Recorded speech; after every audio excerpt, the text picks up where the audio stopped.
So once again good evening to everyone. और अब जो हम आज स्टार्ट करने वाले हैं वो लिटरेरी फार्म्स को स्टार्ट कर रहे हैं। और यहाँ पर हम लिटरेरी फार्म्स के साथ साथ जो उससे रिलेटेड मेजर टर्म्स हैं उनको भी ध्यान देंगे, जो कि आपके पद्मजा अशोक की बुक में दिया हुआ है।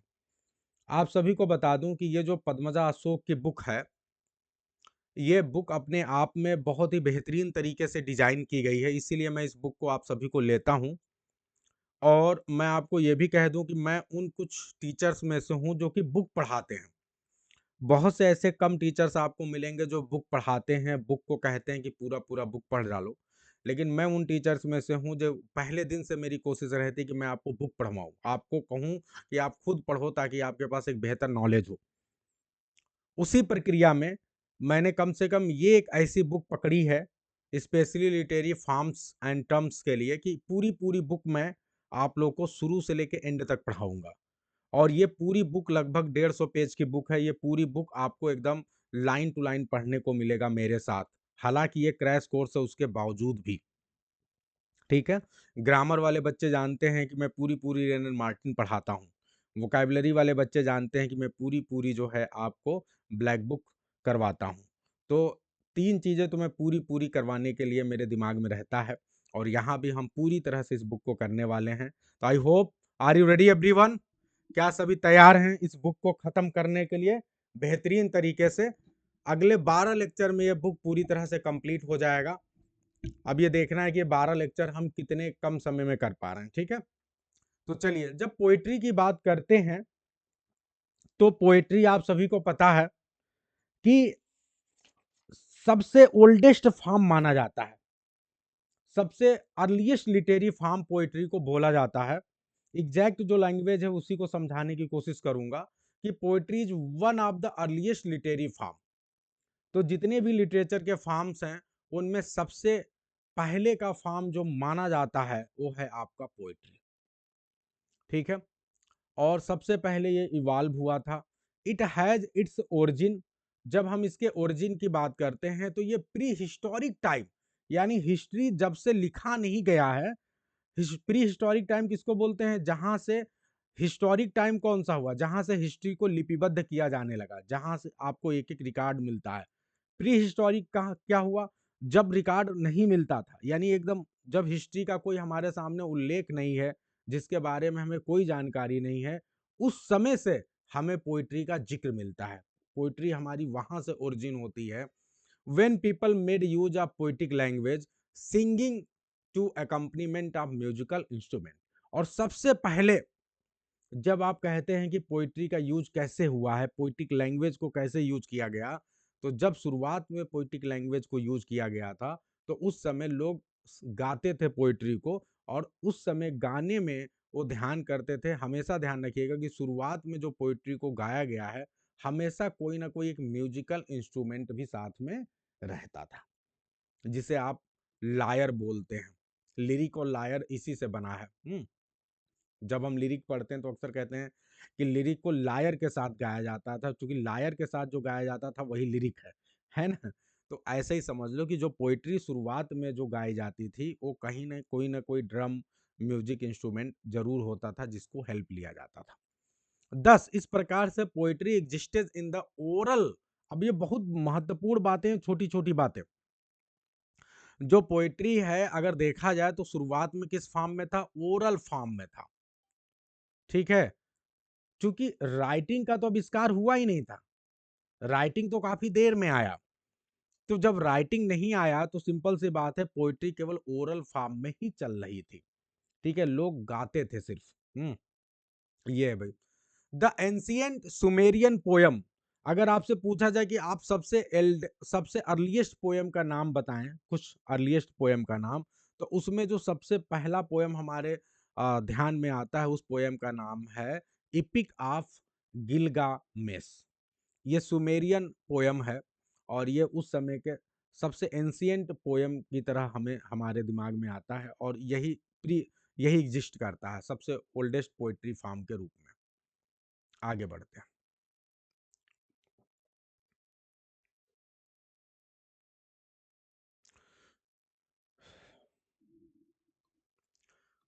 It is said to have been compose around 1800 BC. ये जो पोयम है इसको कहा जाता है कि 1800 बीसी के आसपास जो है ये लिखा गया था। सुमेरिया एक कंट्री है और वहाँ की लैंग्वेज को सुमेरियन बोलते हैं कुलदेव जी, है ना, एंशिएंट कॉल में, तो वही सुमेरियन पोएट्री है। तो अब ध्यान देना यहाँ पे कि 1800 जो है बीसी के आसपास ये पोयम लिखा गया था। ठीक है, अगर आप बात करें इंडिया में बात करें तो हम लोग के पास भी पोएट्री बहुत पहले लिखी गई है। ठीक है, जैसे एंशिएंट इंडियन वेदाज की जब आप बात करें तो जो इंडियन वेदाज हैं ये भी आपके 1700 से 1100 बीसी के पास लिखे गए हैं। ठीक है, तो ये भी काफी पुराना है, हालांकि इनसे भी पुराना आपका ये है इपिक ऑफ गिलगामेश। तो ये another example of early literature के हैं। ठीक है, these text were pass down orally, और ये जितने भी टेक्स्ट हैं शुरुआत में इनको राइटिंग में नहीं था, ये ओरली लोग गाते थे और इस तरह गाते गाते एक जनरेशन से दूसरे जनरेशन तक ये चीज़ें आती गई। और इस तरह जब तक ग्रेजुअल डेवलपमेंट नहीं हुआ राइटिंग का, ये ऐसे ही ओरल फॉर्म में रहता रहा। जब राइटिंग का डेवलपमेंट हो गया तो उसी पोइट्री को लिपिबद्ध कर दिया गया। तो ये पोइट्री के बारे में कुछ इतिहास है। हम डीपर लेवल पे चीज़ों को समझने की कोशिश करते हैं, तो देखते हैं आगे और बढ़ते हैं भी क्या चीज़ें बता रहे हैं ma'am. As a form of art, अगर इसे आर्ट के फॉर्म के रूप में देखें तो poetry has evolved through the centuries, बहुत साल लगे हैं, spanning many literary forms in cultures around the world. ये बहुत से लिटरेरी फॉर्म को जो है अपने आप में जन्म देता आया हुआ है अलग अलग कल्चर्स में। Poetry has adopted itself to the rapid development in both language and technology। और लैंग्वेज और टेक्नोलॉजी की बात करें तो उसमें भी पोइट्री ने अपने आप को उनके साथ एडॉप्ट किया है। आप सभी को पता था शुरुआत में इतने ढेर सारे म्यूजिकल इंस्ट्रूमेंट नहीं थे, लेकिन समय के साथ जैसे जैसे हम आगे बढ़ते हैं बहुत ढेर सारे नए नए म्यूजिकल इंस्ट्रूमेंट आ गए और पोइट्री उनके साथ सेट होती गई, एडॉप्ट होती गई। ठीक है, and continues to be a major form of human artistic expression. और आज की डेट में पोइट्री जो है मेजर फॉर्म मानी जाती है जब ह्यूमन आर्ट के एक्सप्रेशन की बात की जाती है।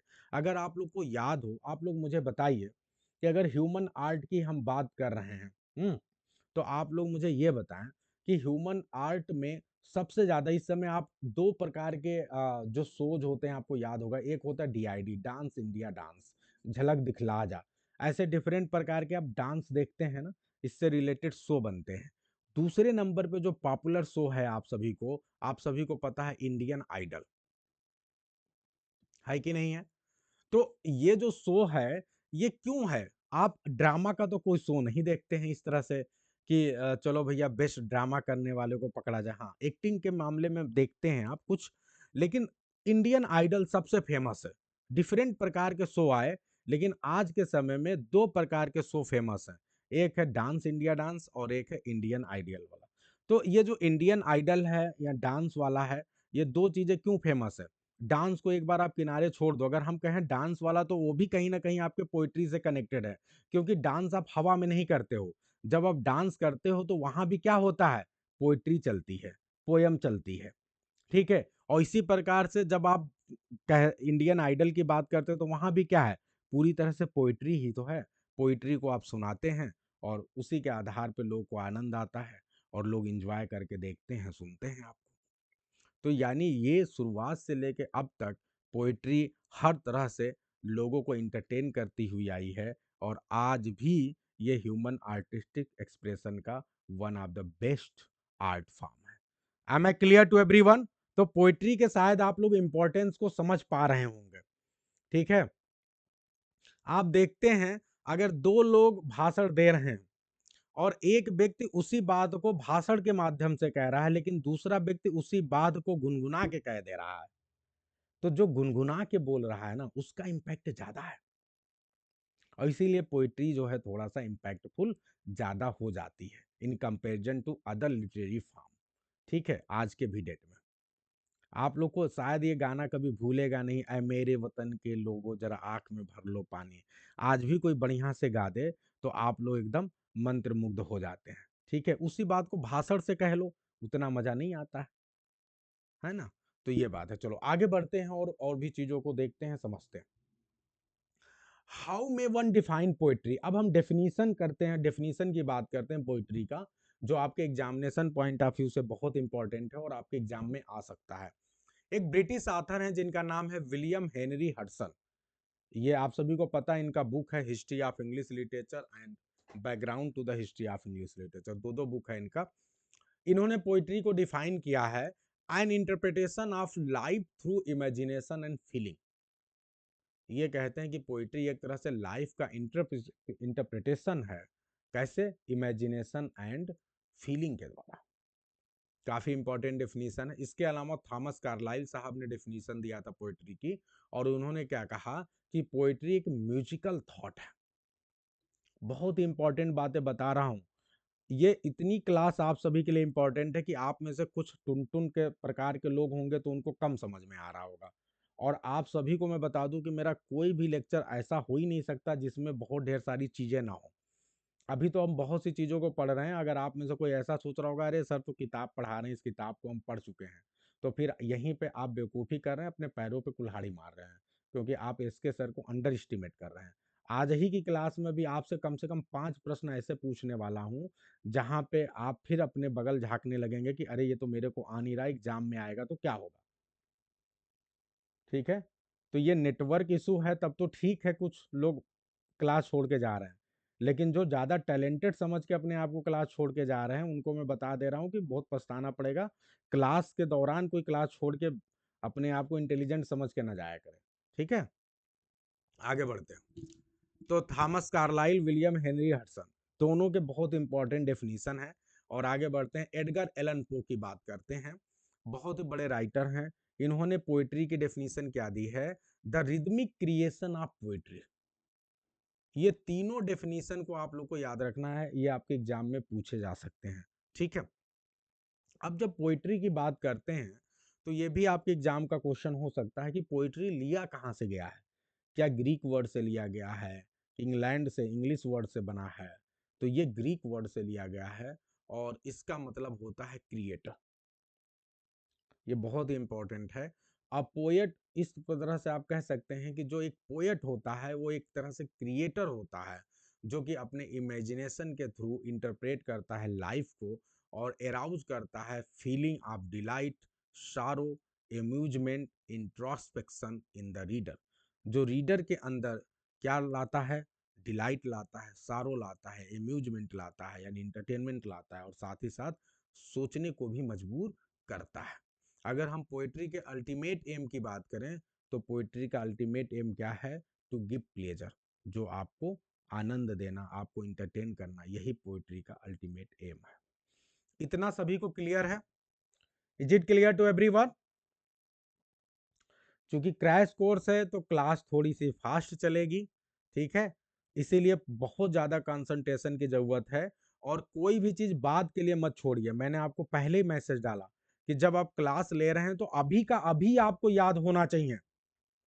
ठीक है, तो तुरंत का तुरंत आप लोग ध्यान करते जाओ और अपने माइंड में सेव करते जाओ। चलो अब आगे बढ़ते हैं। अब हम यहाँ पे बहुत बेहतरीन तरीके से, बहुत अच्छे तरीके से यहाँ पे कोशिश किया गया है पद्मजा अशोक के द्वारा कि वो ये कह रही हैं कि भैया पोएट्री प्रोज से अलग कैसे है। ये बहुत इंपॉर्टेंट पॉइंट यहाँ पे इन्होंने उठाया है। तो चलो भाई देखते हैं। आपसे पूछूंगा कुछ नहीं क्योंकि समय का अभाव है, जहां पूछना होगा वहां पूछूंगा। Poetry is distinct from prose. Poetry prose से अलग है in that it is literature in metrical form. और कैसे अलग है, क्यों?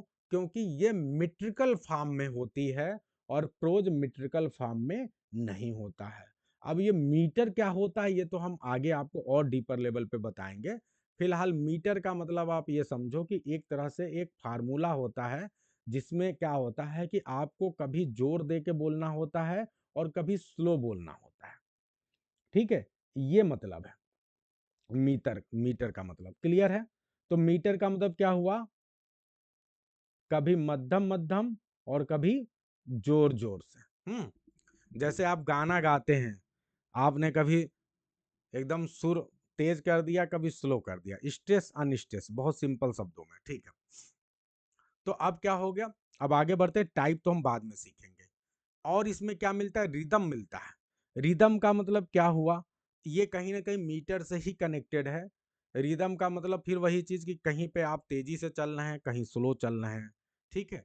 राइम क्या होता है, राइम में क्या होता है कि एंड में आपको तुकबंदी मिलती है। जैसे आप गाना गाते हैं ट्विंकल ट्विंकल लिटिल स्टार, तो आप how I wonder what you are, तो अब क्या हो गया, लास्ट में जो सेम साउंड रिपीट होता है एंड में, उसी को आप राइम बोलते हैं। ठीक है, ये भी अभी सीखेंगे, राइम के कई प्रकार होते हैं। तो ये सारी चीजें आपको मिलती हैं, ये सारी चीजें जहां मिलती हैं उसी को बोलते हैं मीट्रिकल फॉर्म। तो पोइट्री क्या है, एक तरह से मीट्रिकल फॉर्म है, और प्रोज मीट्रिकल फॉर्म नहीं है। ठीक है, अब ये कैसे डिफर करता है, वो सारी चीजें हम आगे बढ़ते हैं।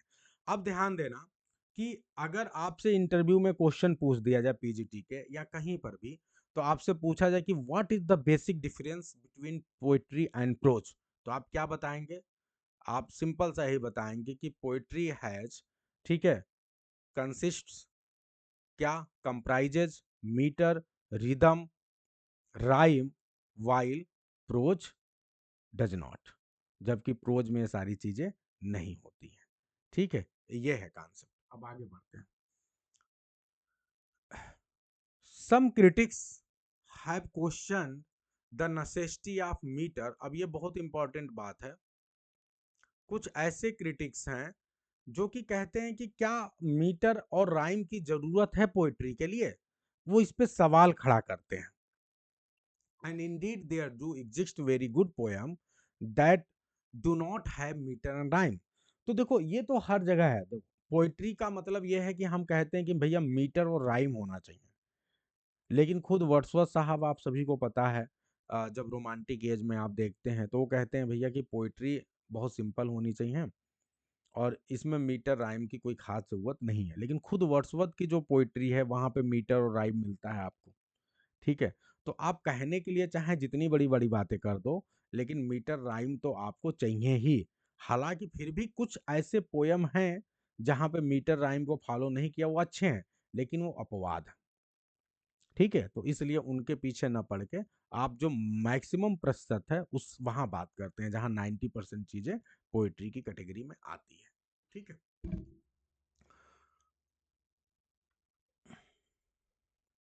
चलिए, तो अब एक बात आपको समझना है कि ये जो पोएट्री है वहां पे जो आपका साउंड आता है, राइम आता है, रिदम आता है, मीटर आता है, ये कैसे पोएट्री को अलग बनाता है। यहाँ पे कुछ बहुत मेन मेन पॉइंट ये कुछ बताया गया है, इसको थोड़ा समझते हैं। तीन चार पॉइंट इन्होंने बताया है। ठीक है, सबसे पहली बात जो है, जब आप किसी पोएट्री को मिट्रिकल बना देते हैं, वहां पे साउंड और रिदम का यूज करते हैं, तो ये क्या करता है, ये अट्रैक्ट करता है लोगों को अपनी तरफ। आप देखिए, जब कई बार क्या होता है कि लोग आपकी बात नहीं सुनते हैं, तो आप पोइट्री का सहारा लेते हैं। आप लोग को याद है, बहुत ही फेमस एक वर्क है शेक्सपियर का, जहां पे जो विलेन है वो बात नहीं सुनता है किसी की, तो मजबूरी में जो वहां पे वकील है उसको पोइट्री का सहारा लेना पड़ता है। वो सोचता है कि शायद हम पोइट्री का यूज कर दें तो जो सामने वाला है उसका हृदय पिघल जाए। अब मैं बार बार कहता हूं कि एस के सर की क्लास ऐसी क्लास नहीं है, हम आपको बहुत से फैक्ट्स बीच बीच में देंगे, और अगर आपको समझना है तो ले लो। तो ये मर्चेंट ऑफ वेनिस है। मर्चेंट ऑफ वेनिस में आप देखते हैं कि किस प्रकार से, अब आपको करेक्टर का नाम बताना है जो यूज करता है, अभी जवाब आया नीलम का, पोर्सिया, कि पोर्सिया नाम की करेक्टर है। लेकिन मैं आपको बार बार बोल रहा हूँ, मेल जो वकील है, उस समय वो वकील फार्म में रहती है पोर्सिया, एक मेल के फार्म में रहती है, और वो देखती है कि अलग अलग तरह से लोग तर्क कर रहे हैं लेकिन काम नहीं बन रहा है। तो फाइनली वो क्या करती है, पोइट्री का सहारा लेती है, और वहीं पे जो है वो एक पोयम मर्सी टाइटल पे जो है एक पोयम गाती है, मर्सी थीम पे। लेकिन उसके बावजूद भी साइलाक का हृदय नहीं पिघलता है।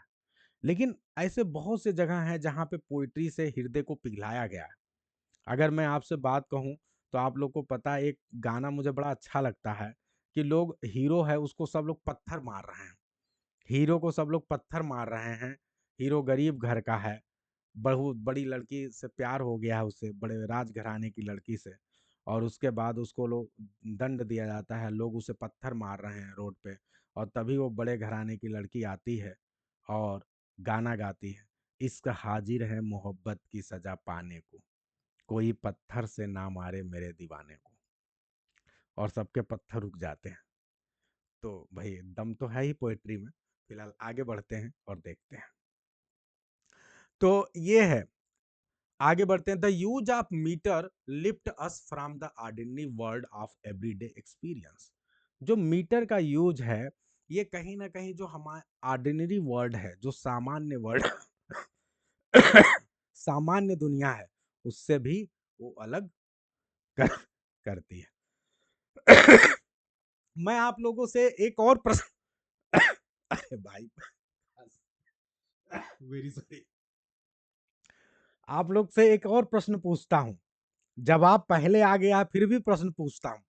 ऐसा कौन सा प्ले है जिस प्ले में आप हमारे हीरो को प्यार में पोइट्री लिखते हुए पाते हैं, जो पेड़ों पे जा जाके पोयम लिखता है? Can you tell?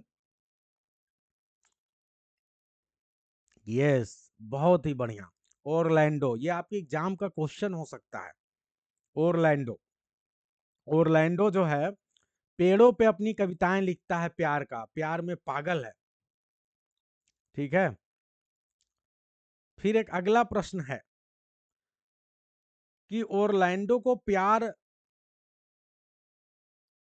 करना और प्यार का इजहार करना और प्यार से रिलेटेड टीचिंग देने के लिए कौन बुलाता है?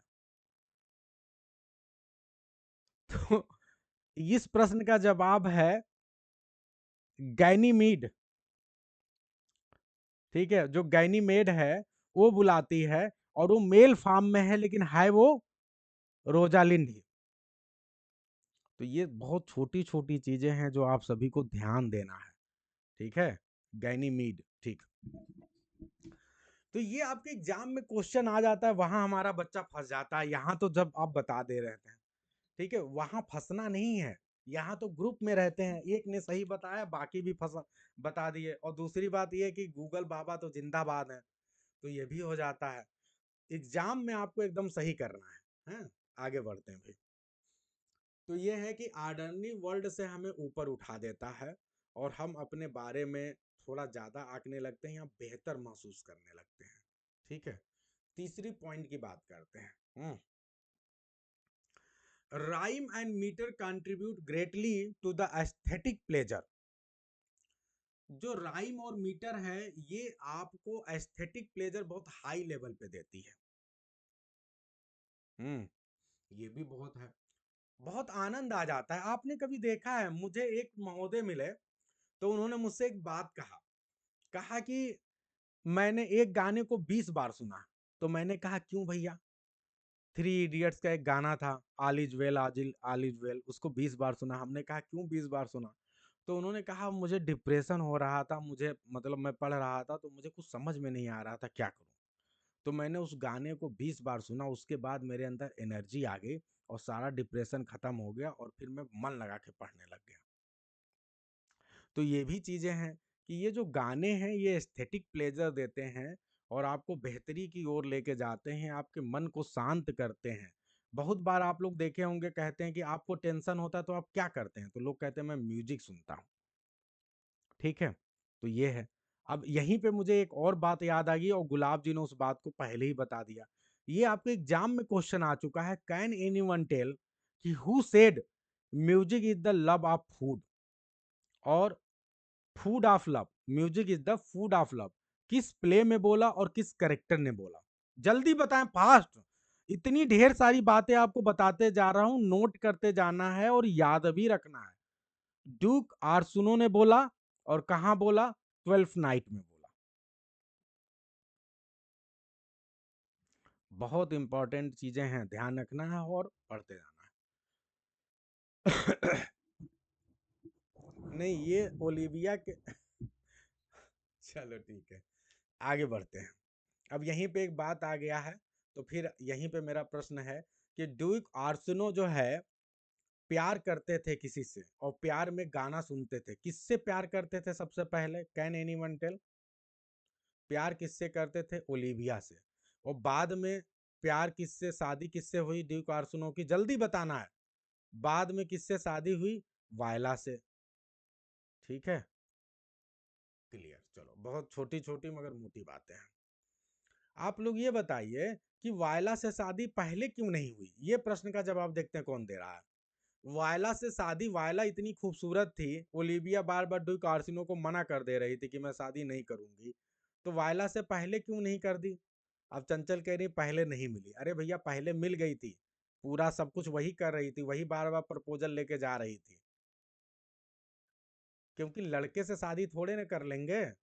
उस समय ये वाला सिस्टम नहीं आया था, बाइलिंगुअल शादी वाला।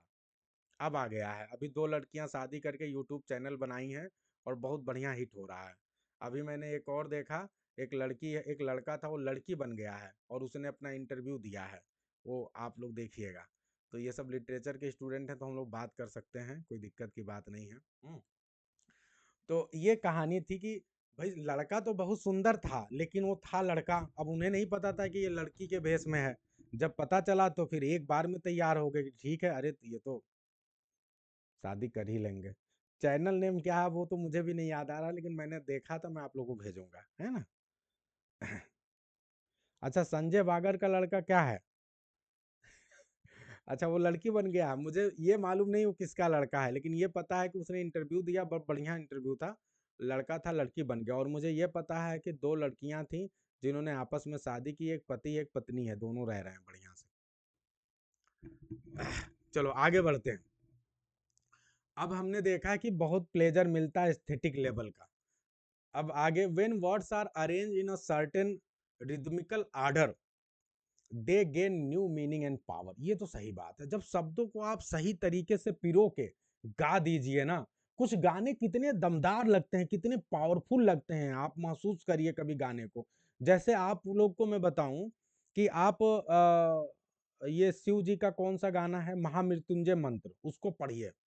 जब आप उसको पढ़ेंगे, अगर सही तरीके से उच्चारित करेंगे, तो आपको ऐसा महसूस होगा जैसे आपको पावर मिल रहा है। क्योंकि वो इस हिसाब से उसको बनाया गया है, ऐसा उसका स्ट्रक्चर है कि आप पढ़ेंगे अपने आप ही आपको अलग लगेगा। ठीक है, हनुमान चालीसा पढ़िए। ऐसे बहुत सी चीजें हैं, है ना। तो ये है भाई। ऐसे अलग अलग भी रिलीजन में है, सिर्फ एक धर्म की बात नहीं कर रहा हूँ। आप उनको जब पढ़ते हैं तो आपको अजीब सा एक नया मीनिंग और पावर महसूस होता है।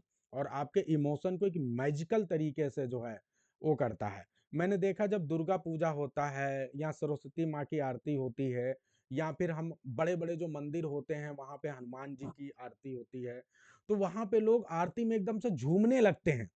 क्यों झूमने लगते हैं? क्योंकि वो वर्ड्स उनके ऊपर मैजिकल पावर की तरह काम करते हैं, वो पोइट्री होता है। ये चीज है।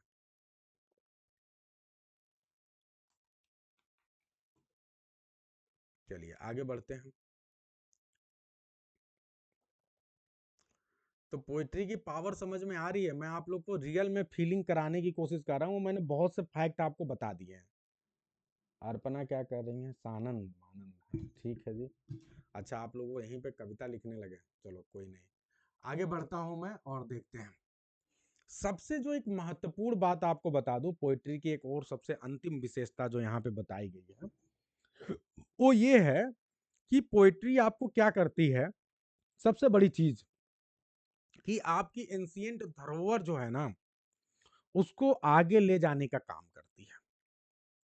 जो आपके पूर्वज हैं, आपके एंसेस्टर हैं, जो बढ़िया पोइट्री होती है उसको याद करते हैं, और इस तरह फिर उनके बच्चे याद करते हैं, फिर उनके बच्चे याद करते हैं, इस तरह वो आगे चलता रहता है। ऐसे ही पोइट्री चलती है। तो वही कह रहे हैं कि जो पोइट्री में रिदम होता है, राइम होता है, मीटर होता है, ये बहुत बड़ा रोल अदा करता है आपको एंशिएंट पोइट्री को प्रिजर्व करने में, बनाए रखने में। सिंस जो ये टेक्निक है, ये हेल्प करता है हमारे एंसेस्टर को, इसने हेल्प किया रिमेम्बर करने के लिए बेटर तरीके से इन लाइंस को, और इस तरह से अलाउ किया उनको पास करने के लिए अपनी पोइट्री को दूसरे सेंचुरीज में। ठीक है, और ताकि ये बाद में लिखे जा सके। अगर पोइट्री की ये विशेषता नहीं होती तो ये जो सुमेरियन वाला जो है इपिक ऑफ गिलगामेश है ये कभी भी लिखा ना जा पाता, क्योंकि उस समय के लोगों ने पूरी पूरी पोयम को याद कर ली, फिर उसके बाद दूसरे लोगों ने याद की, फिर उसके बाद की जो पीढ़ी आई वो याद की, और इस तरह जब तक राइटिंग का आविष्कार हो गया और फिर उसको सबने जो है लिपिबद्ध कर दिया, तो इस तरह से पोइट्री आगे बढ़ी है। और इसीलिए आपको नहीं पता है क्या प्रोज भी होगा, स्पीच भी बहुत ढेर सारे हुए होंगे, लेकिन स्पीच लिपिबद्ध इसलिए नहीं हो पाया क्योंकि वो याद नहीं लोग रख पाए, लेकिन पोइट्री को लोग याद कर लेते हैं। ठीक है, आप लोग मुझे बताइएगा, जो भी चीजें सिर्फ पोइट्री की नहीं, जिन चीजों में थोड़ी सी राइमिंग होती है, थोड़ी सी रिदम होती है, वो याद हो जाता है।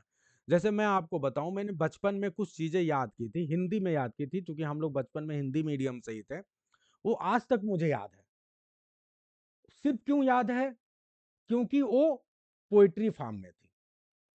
मुझे याद है मैंने सिक्स के क्लास 8 में कुछ चीजें याद की थी, आज तक मैंने दोबारा याद नहीं की, लेकिन वो अब भी मेरे को याद है। सूर सूर तुलसी ससी उड़गन केसो दास, अब के कभी खद्दौ समझते करत प्रकाश। सूर ससी तुलसी रवि उड़गन केसो दास। इसी तरह यदि सूरदास जी हिंदी साहित्य के सूर हैं, जो चीज कहने में अच्छा लगता था, थोड़ा रिदम था, यदि तुलसीदास जी चंद्रमा है, ठीक है, केशवदास जी नक्षत्र हैं, तो बिहारी ऐसे पीयूष वर्षी मेघ है जिनके आते सूर्य चंद्र तारे सब छिप जाते हैं, कोकिल लहरी कूकने लगती है, हैं? और बहुत सी चीजें हैं, बहुत लंबा है ये, लेकिन मुझे याद है। तो अब क्या है कि क्यों याद है? क्योंकि इसमें एक रिदम है, जब भी कहीं रिदम होगा, लाइन होगा, तो आपको याद होगा, ये आप सबको याद रहेगा। तो ये पोइट्री की एक बहुत बड़ी विशेषता है। अब आपको मैं इतनी चीजें क्यों बता रहा हूं कि भैया एक काम करना, क्या करना है, याद करना है। जो पोयम आपको अच्छा लगता है, यस, जैसे देखिए ये राजकुमार जी ने क्या कहा, मुझे जो है हनुमानी चालीसा जो है क्लास 3rd से याद है। बिल्कुल, क्योंकि वो पोइट्री फॉर्म में है, आपने जो चीज याद कर लिया बचपन में ना, वो कभी जाएगा नहीं आपसे। नहीं, अभ्यास तो कुलदीप जी अपनी जगह है, लेकिन जो पोइट्री फॉर्म है ना, इसकी विशेषता ही कुछ अलग है। एक बार याद हो गया बढ़िया से तो फिर ये आपके पास बना ही रहेगा। और आप सभी के जीवन में ऐसी बहुत सी यादें हैं, आप सभी मुझे बता सकते हैं, ठीक है, लेकिन मैं आपके जीवन में एक नई याद ऐड करना चाहता हूं। कितने लोग तैयार हैं नई याद को ऐड करने के लिए, जो आपकी आने वाली पीढ़ी भी उसे याद करे, अच्छा लगे? सभी तैयार हैं? अब नई याद आपको क्या ऐड करनी है समझ लो। वो ये करनी है कि आप सभी को पता है कि आपके कोर्स में शेक्सपियर है, आपके कोर्स में मिल्टन है, आपके कोर्स में वर्ड्सवर्थ है। तो भैया जब बचपन में आपने याद कर लिया इतनी बड़ी बड़ी चीजें, तो ये कौन सी बड़ी चीज है? वर्ड्सवर्थ के 20 पोएम याद कर डालो, शेक्सपियर के जो फेमस सोनेट हैं 10 ठो याद कर डालिए, मिल्टन के पूरी पूरी लिस्ट 10 पोएम याद कर डालिए। क्या कर पाएंगे? कोई नहीं बोल रहा है, नो। क्यों नहीं कर सकते? बिल्कुल याद कर सकते हैं। लैंग्वेज क्या बस आपको बार लग रहा है वो हिंदी में थी या इंग्लिश में है? अरे बिल्कुल कर सकते हैं, एक बार दिल में इच्छा तो जागृत हो। इतने बड़े बड़े हनुमान चालीसा, इतनी लाइंस आपको याद है, ये सब क्या है? इंग्लिश को आप क्यों हवा बना रहे हैं? ऐसा कर दो, टीजीटी एग्जाम मार्च अप्रैल में होगा, उससे पहले हमारे क्लास का कोई भी स्टूडेंट खड़ा हो जाए कहीं पर तो मिल्टन का लिसिडस पूरी लाइन सुना दे। आपको एकदम जो है वर्ड्सवर्थ की जो पोयम है, क्या है, word is too much with us, एकदम लाइन टू लाइन याद होनी चाहिए। इतनी बेहतरीन बेहतरीन पोयम है, हैं? सब याद हो जाएगा। टाइम वाइम लिमिटेड कुछ नहीं है, दिल से मन से एक बार शुरुआत करो, सब हो जाएगा। अभी बहुत समय है, बहुत प्रेशर नहीं लेना है, लेकिन आज से आप लोग पोइट्री को अपनी भाषा में गा के याद करने की कोशिश करो। करोगे आप तो बहुत मजा आएगा। ठीक है, और कोशिश करिए, देखते हैं। आज से एक नया कंपटीशन मैं शुरू कर रहा हूँ, इतनी बातें पोइट्री की विशेषता बस इसीलिए बताया हूँ, और आप सभी से पूछा भी हूँ, तो आप सभी कहे वो हमको बहुत याद है। तो भैया अब एक काम और करना है, नौकरी पाने के लिए कर लो भाई, सभी को नौकरी पाना है। 70,000 प्लस मंथली पैसा मिलेगा। इसके लिए तो ज्यादा लालच आनी चाहिए। जब बचपन में याद किया था तब कोई लालच नहीं था, तब कहा जाता था टॉफी मिलेगा बाबू, टॉफी के लालच में क्या क्या नहीं याद कर लिया, ये कर लो तो ये वाला शर्ट खरीद दिया जाएगा, ये वाला जैकेट खरीद दिया जाएगा, जींस खरीद दिया जाएगा, ऐसे लालच मिलते थे, थोड़े थोड़े वाले लालच। अब लालच बड़ा वाला है, नौकरी पाने का लालच है। अब चाहोगे तो बहुत आसानी से याद हो जाएगा। और जितने लोग याद, आज से एक कंपटीशन स्पेशल शुरू हो रहा है। आज से मैं ये देखूंगा कि आप लोग में से कोई भी व्यक्ति चाहे छोटा ही पोयम क्यों न याद करो, लेकिन डेली एक पोयम याद करके आप में से किसी एक व्यक्ति को ग्रुप में सुनाना है, ऑडियो फॉर्म में भेजना है। टारगेट मंजूर है सभी को? Is it acceptable to everyone? 4 writer आपके सिलेबस में हैं। किसी भी 3 राइटर, मतलब जहां से आपको पोयम मिले, जो पोयम बेस्ट आपको लगे, अच्छा लगे, याद करो। पूरी पोयम न याद हो, मेन मेन लाइन याद करो। ठीक है, पैराडाइज लॉस्ट की जो है मेन मेन लाइन याद करो, उसे शेयर करो और उसे ग्रुप में शेयर करो। कल से ये अभियान शुरू हो रहा है, हमको चाहिए तो चाहिए। जो मेरा पक्का देखता हूँ कौन मेरा अच्छा पकड़ा भक्त बन रहा है। चलो आगे बढ़ते हैं भैया। तो ये हो गया। अब जो है पोएट्री हमारे सामने जो है सच्चाई भी प्रकट करता है। ट्रीटमेंट ऑफ ट्रूथ की जब बात होती है तो पोएट्री भी जो है अपने तरीके से सच्चाई प्रकट करता है। अब यहाँ पे साइंस और पोएट्री की तुलना है, साइंस एंड पोएट्री। ठीक है, तो अब जो साइंस का ट्रीटमेंट होता है अलग तरह से, वो साइंटिफिक नेचर का ट्रीटमेंट है। जो पोएट्री का ट्रीटमेंट है वो अलग प्रकार से। यहाँ पे एक लाइन लिखा हुआ है कि while the poet and scientist में both deal with the nature, दोनों नेचर की बात करते हैं। अंतर क्या है? देयर अप्रोचेज आर डिफरेंट, उनके अप्रोच डिफरेंट है। The poet awakens a sense of wonder, poet जो है एक वंडर का सेंस, आश्चर्य का सेंस लाता है, अवेकन करता है। ठीक है, at the mysteries of the world, जो दुनिया में जितनी भी मिस्ट्रीज हैं उनको देख के आप वंडर व्यक्त करते हैं, how beautiful the Taj is. लेकिन जो साइंटिस्ट हैं वो एक्सप्लेन करने की कोशिश करते हैं कि वंडर क्यों है, ये मिस्ट्री क्यों है। ठीक है, तो मिस्ट्री को ये एक्सप्लेन करता है साइंस, जबकि पोएट्री उस मिस्ट्री पे आश्चर्य व्यक्त करता है, उसको एंजॉय करता है। ठीक है, तो ये चीजें हैं। बेसिकली आप समझिए कि जो ट्रूथ पोएट्री हमें देती है उसी ट्रूथ को हम बोलते हैं पोएटिक ट्रूथ। ये आपके एग्जाम में क्वेश्चन आ सकता है कि व्हाट इज पोएटिक ट्रूथ।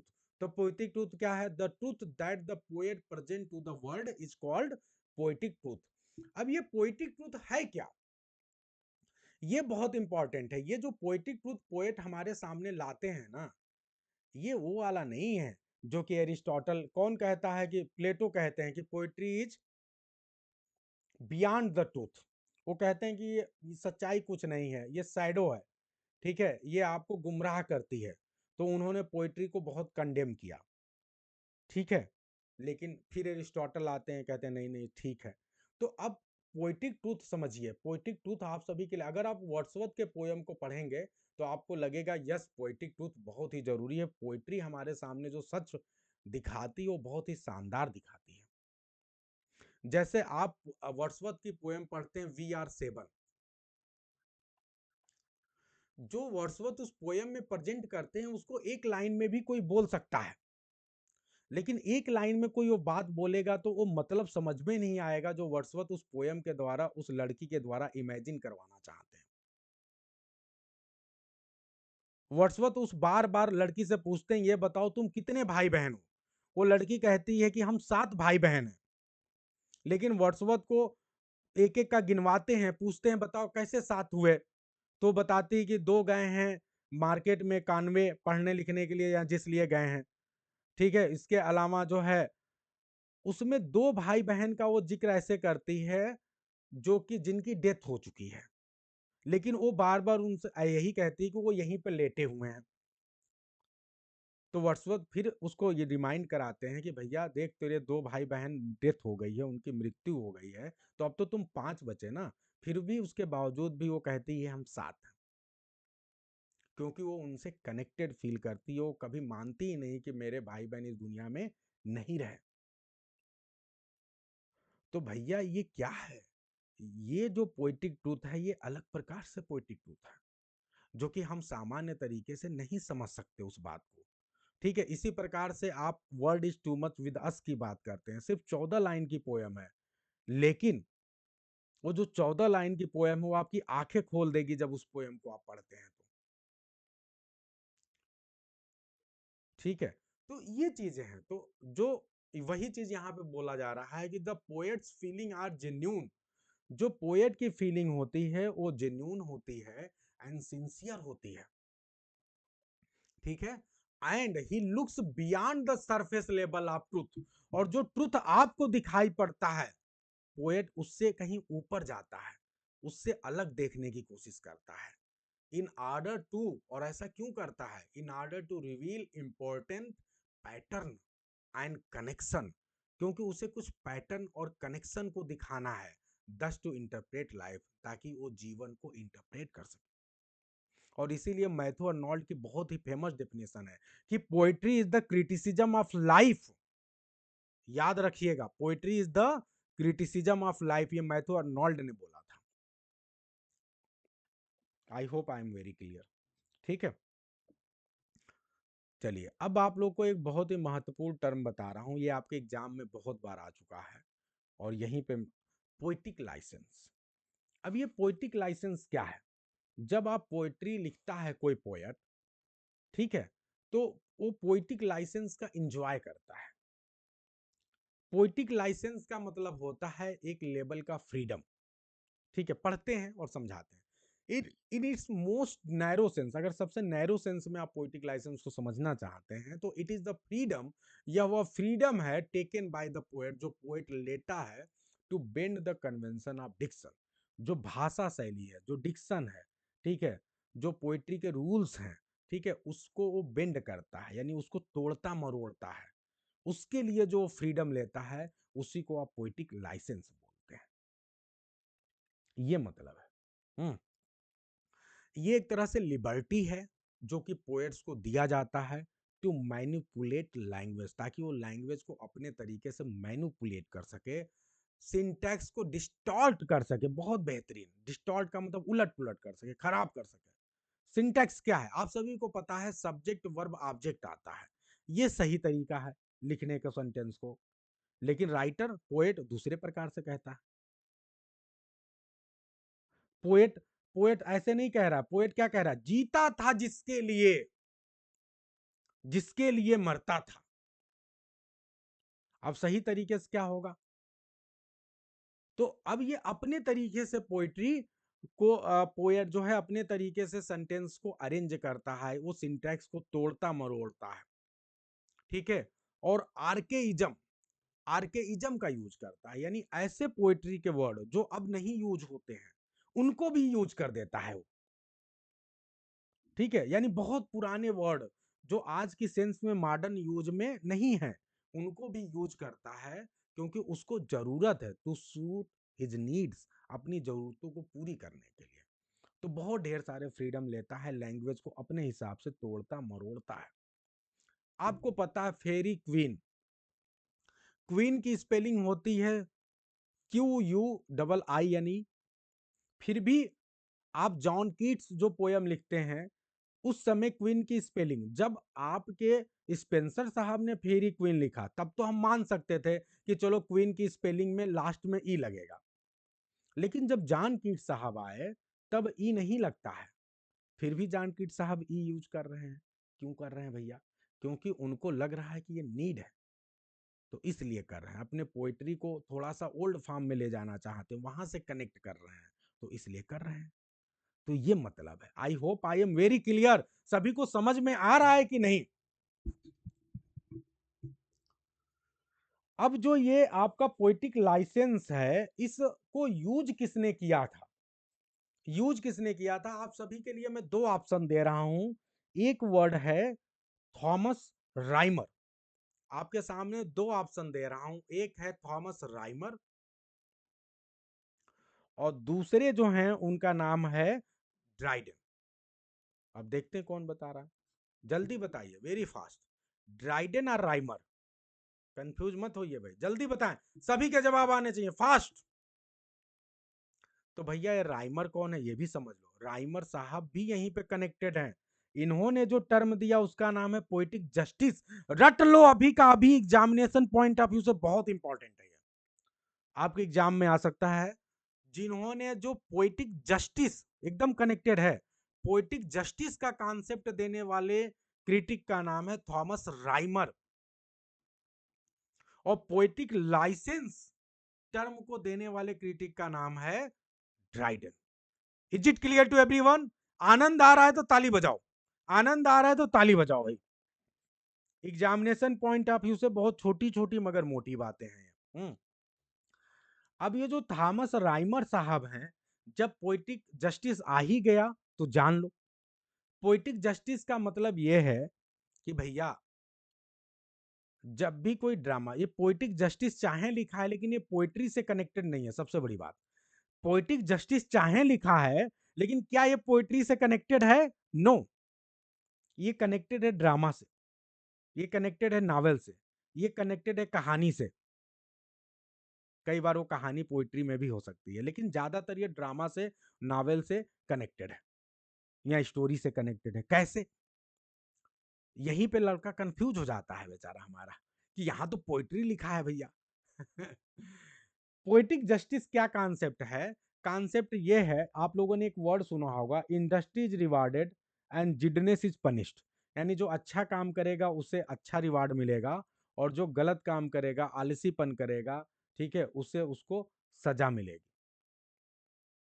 ठीक है, तो पोएटिक जस्टिस उसी कॉन्सेप्ट पे है। ठीक है, कि आपने बहुत से, अब मैं आप लोगों को एक दो एग्जांपल बताता हूं, मैं बार बार कहता हूं आपको कैसे डीपर लेवल पे जो है आप लोग को समझाना है, बताना है।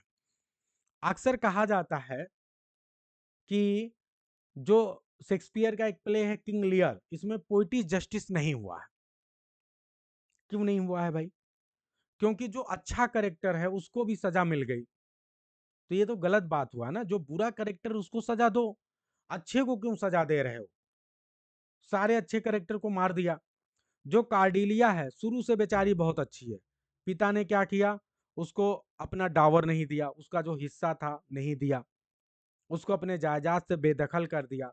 फिर भी उसके क्वालिटीज पे फिदा होके जो फ्रांस है उसने शादी कर ली उससे।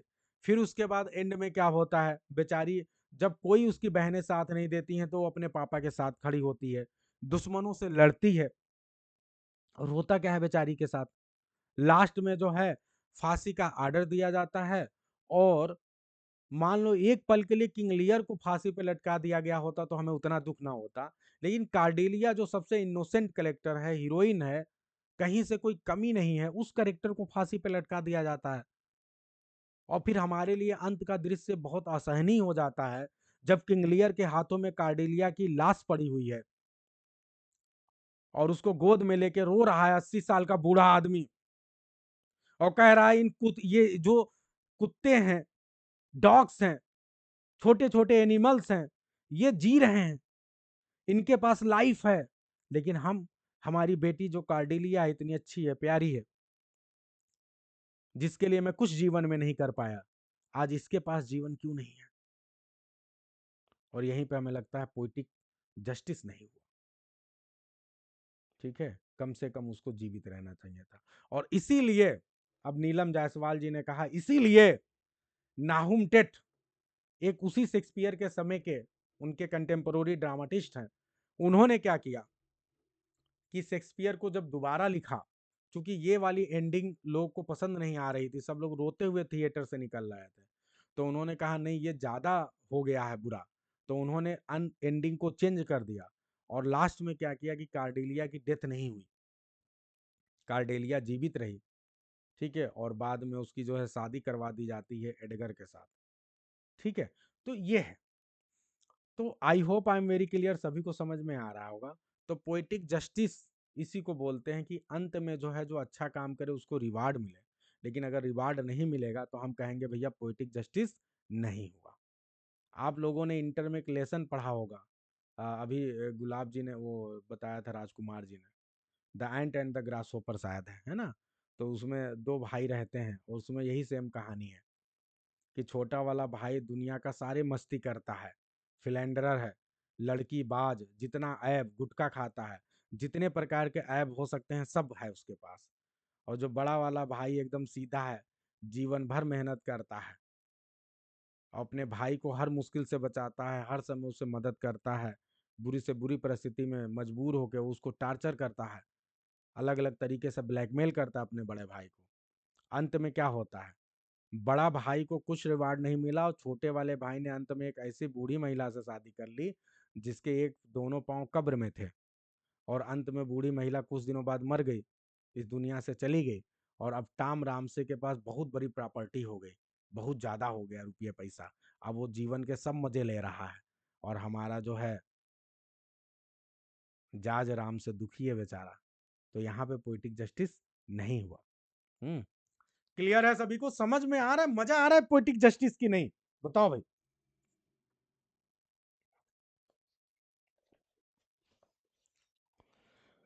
तो पोइटिक जस्टिस और पोइटिक लाइसेंस, ठीक है। पोइटिक लाइसेंस में एक बहुत ही इंपॉर्टेंट टर्म है जो आप सभी को मुझे बताना है, और ये देखते हैं कौन बता पा रहा है इसका जवाब।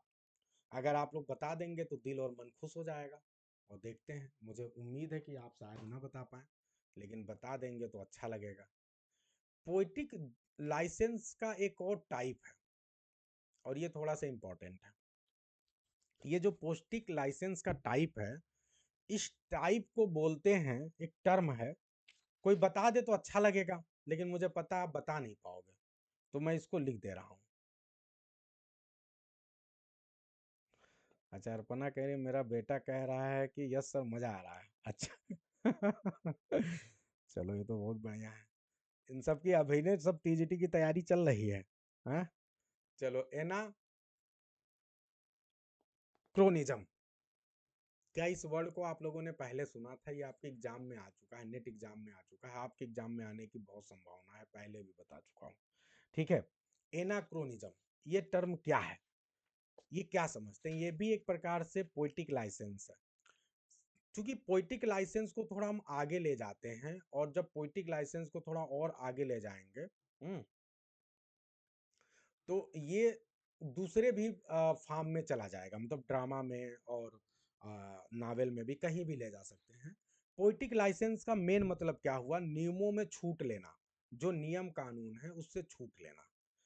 नहीं, ये नियम कानून है उससे छूट लेना। तो एनाक्रोनिज्म क्या है? ये भी एक तरह से पोइटिक लाइसेंस का ही टाइप है, जिसमें क्या होता है कि कोई राइटर जो है, कोई ड्रामाटिस्ट है, या कोई नावेलिस्ट है, कोई स्टोरी करने वाला राइटर, वो क्या करता है कि वो छूट लेता है, स्पेशली किस चीज में?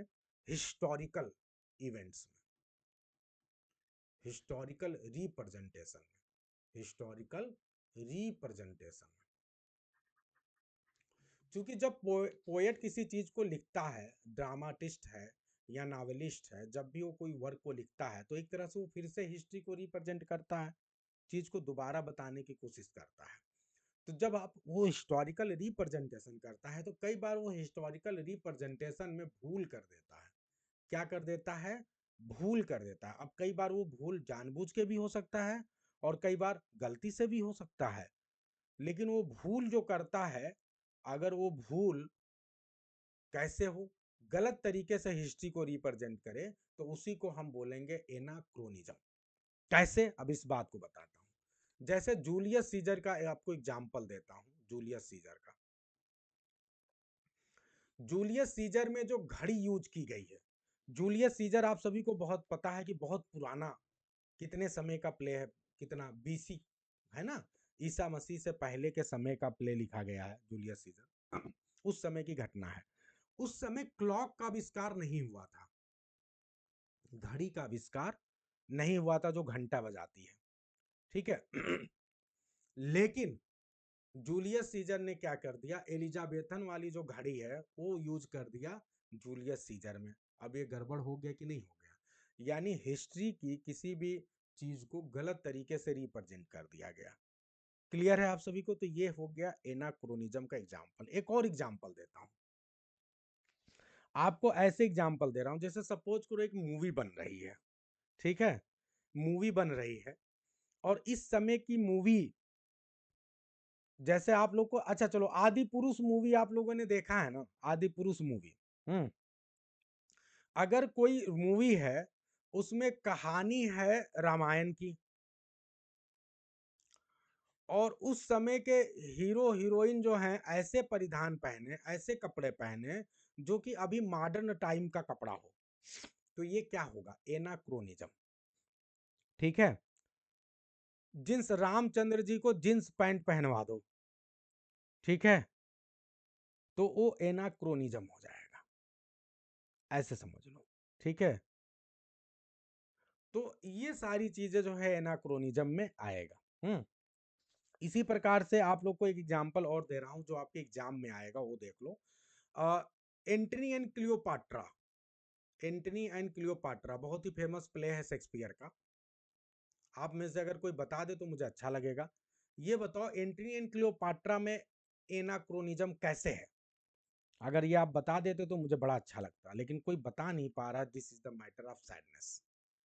और ये सारा मैं कहीं अपने पास से नहीं बता रहा हूँ, बार बार कह रहा हूँ, दुनिया की सबसे फेमस जो अच्छी वाली किताब है, उस किताब का नाम है M H Abraham, literary terms and form के लिए, मैं वहीं से बता रहा हूँ।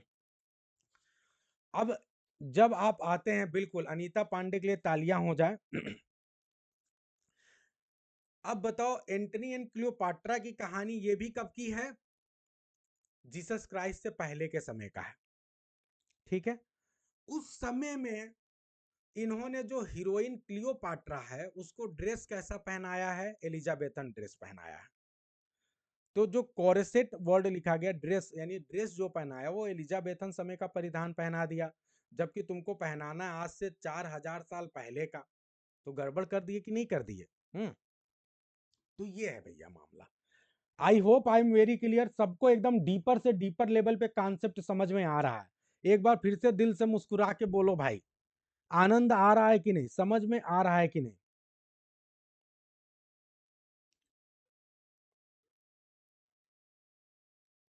बिल्कुल। ये कह रही है सीजर वाला एंटनी है क्या? नहीं है, इस बात को समझो। अच्छा एक बात समझो, देखो ये इन्होंने बड़ा अच्छा प्रश्न पूछा। इन्होंने कहा जो एंटनी एंड क्लियोपाट्रा में भी एक सीजर है, और जो जूलियस सीजर है उसमें भी सीजर है, तो दोनों क्या सीजर एक ही है? तो नहीं, ऐसा नहीं है। अगर आपने अच्छे से कहानी को पढ़ा होता तो आप ये प्रश्न नहीं पूछती, लेकिन कोई बात नहीं, हमारे पास आए हैं तो इसीलिए हम आपको सिखाएंगे। जो जूलियस सीजर का सीजर है उसकी हत्या हो जाती है जूलियस सीजर प्ले के अंदर ही। ठीक है। जूलियस सीजर में ही जूलियस सीजर की हत्या हो जाती है। अब जब आप बात कर रहे हैं एंटनी एंड क्लियोपाट्रा की, डीपर लेवल पे कॉन्सेप्ट को बता रहा हूं, समझ भी लो जब प्रश्न आ ही गया तो आपके एग्जाम के पॉइंट ऑफ व्यू से। तो अब ध्यान देना कि जब सीजर की हत्या यहां हो गई तो यहां पे सीजर कौन है? यहां भी एक सीजर आता है, लेकिन इस सीजर का नाम है ऑक्टेवियस सीजर। और ये जो सीजर है ये वास्तव में इनका भतीजा है, इनका नेफ्यू है, लेकिन सीजर ने इसको एडाप्ट कर लिया है। और अब सीजर के बाद जो सीजर का उत्तराधिकारी के रूप में पर्सन काम कर रहा है वो ऑक्टेवियस सीजर कर रहा है। ये बात समझना है। ठीक है। और यहीं पे एक कॉन्सेप्ट आता है ट्रायम्बीर का कॉन्सेप्ट। यस, बहुत अच्छा। यहाँ पे एक कॉन्सेप्ट आता है ट्रायम्बीर। ये ट्रायम्बीर क्या है? तीन लोग जो मिल के शासन करते हैं उसमें से हर कोई ट्रायम्बीर कहलाता है। जूलियस सीजर के समय जो तीन ट्रायम्बीर थे, आप सभी को पता होना चाहिए, बताइए ना। तीन ट्रायम्बीर थे इस समय। ठीक है। जूलियस सीजर के समय तीन ट्रायम्बीर थे। एक सीजर था आपका, एक एंटनी था, एक का नाम आपको बताना है। और यहाँ पे जो दोबारा जब सीजर की हत्या हो जाती है तो फिर से तीन ट्रायम्बीर बनते हैं। ठीक है। इस वाले में जो ट्रायम्बीर बनते हैं, एक है आपका एंटनी, ठीक है, दूसरा है लेपिडस, और एक सबसे मेन वाला जो है, सबसे पावरफुल है, वो है ऑक्टेवियस सीजर।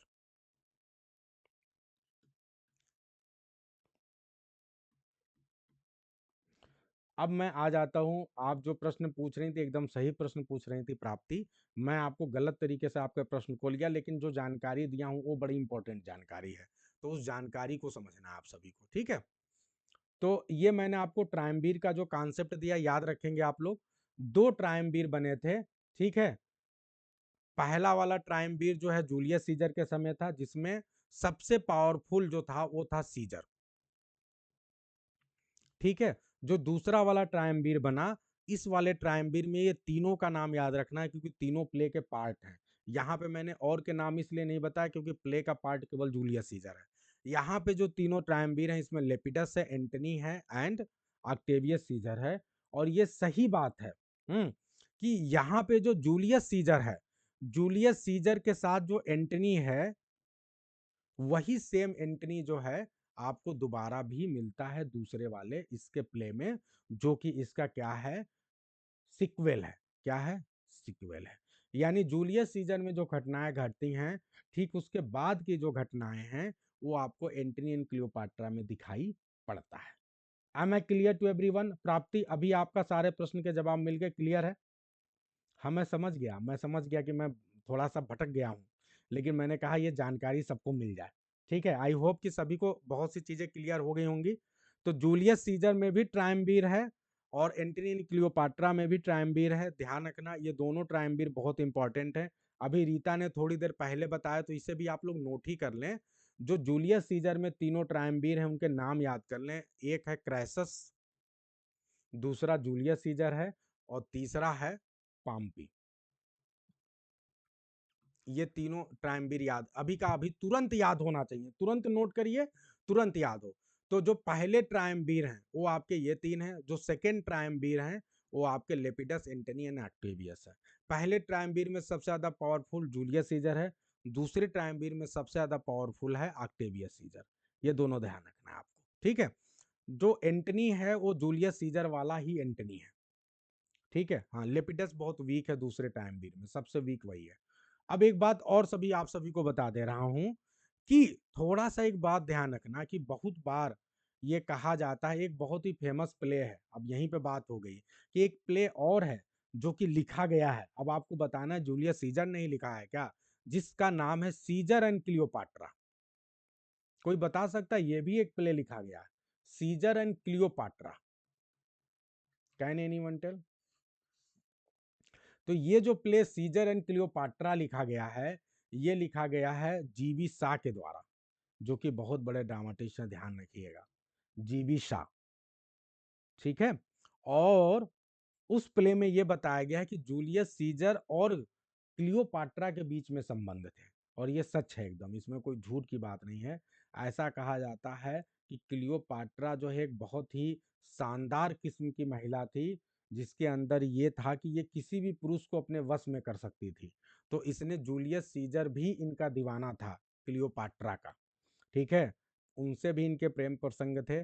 बाद में जो है ये एंटनी जो है, जो कि जूलियस सीजर को बहुत मानता था, फिर एंटनी से इनके प्रेम प्रसंग शुरू होते हैं, और एंटनी तो बहुत प्यार करते थे। फिर बाद में एंटनी की डेथ भी हो जाती है क्लियोपेट्रा के ही चक्कर में। ठीक है, बल्कि कह सकते हैं क्लियोपाट्रा के बेवकूफ़ी की वजह से। ठीक है, तो फिलहाल ये बहुत ढेर सारी जानकारी थी, मैंने आप लोग को दे दी। उम्मीद है कि आप लोग इसे याद रखेंगे। ये सारी जानकारियां आपके एग्जामिनेशन पॉइंट ऑफ व्यू से बहुत ही इंपॉर्टेंट है। क्लियर है सभी को? अब आगे बढ़ते हैं, और आपको जो और आगे जो मेन चीज है वो आप देखिए।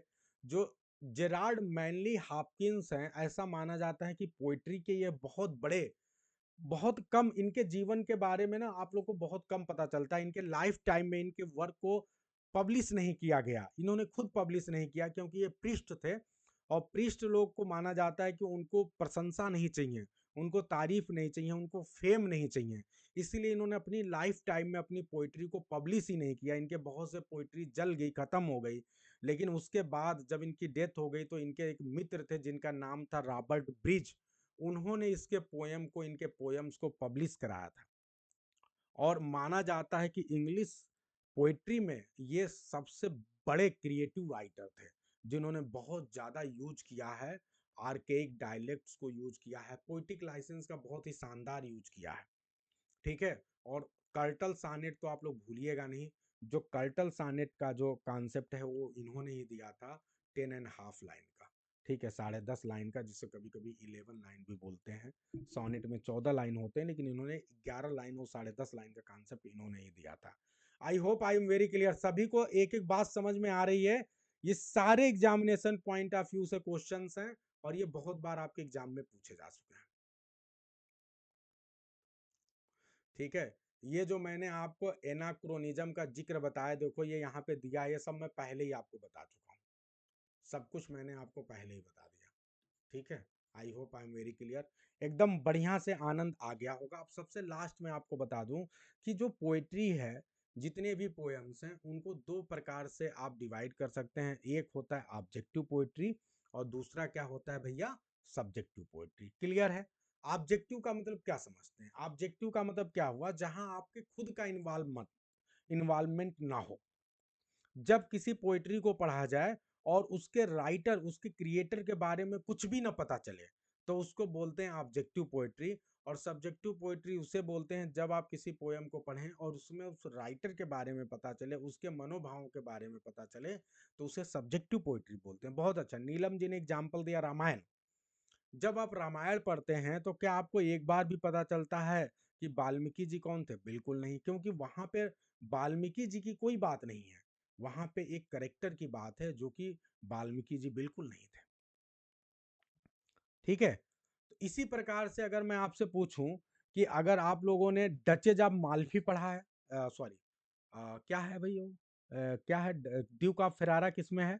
माई लास्ट डचेज, एक पोयम है माई लास्ट डचेज। कितने लोगों ने पढ़ा? ईमानदारी से हाथ खड़ा करो, कितने लोगों ने माई लास्ट डचेज पढ़ा है? सबने पढ़ा होगा, बीए के सिलेबस में था, हर जगह था ये। तो आप ये बताओ, माई लास्ट डचेज जब आप पढ़ते हो तो क्या एक भी बार पता चलता है कि ये रॉबर्ट ब्राउनिंग जी ने, इसमें कहीं उनका जिक्र आता है माई लास्ट डचेज में? क्या कहीं आता है?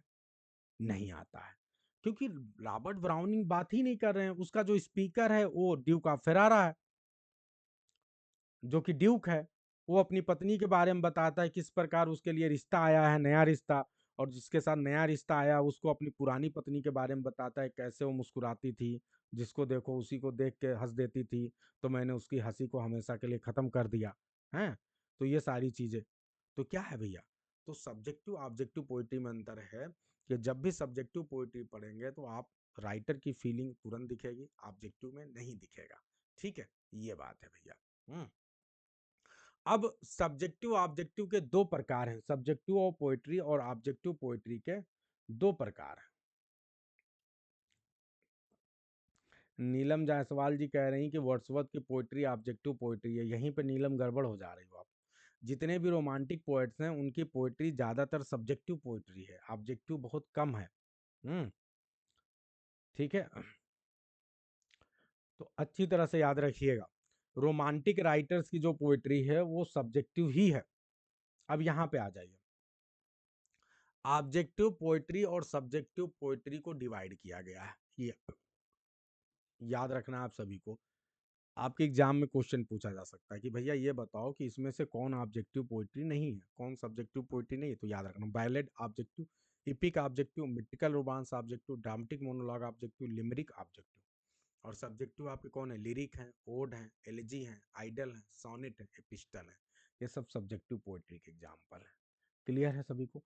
अब आप सभी को याद होगा शेक्सपियर साहब ने जो अपनी पोइट्री लिखी है, कहा जाता है शेक्सपियर साहब ने, वो लाइन बताइए जो कि आपके वर्ड्सवर्थ साहब ने एक पोयम लिखा है जिसका नाम है स्कॉट नॉट द सोनेट।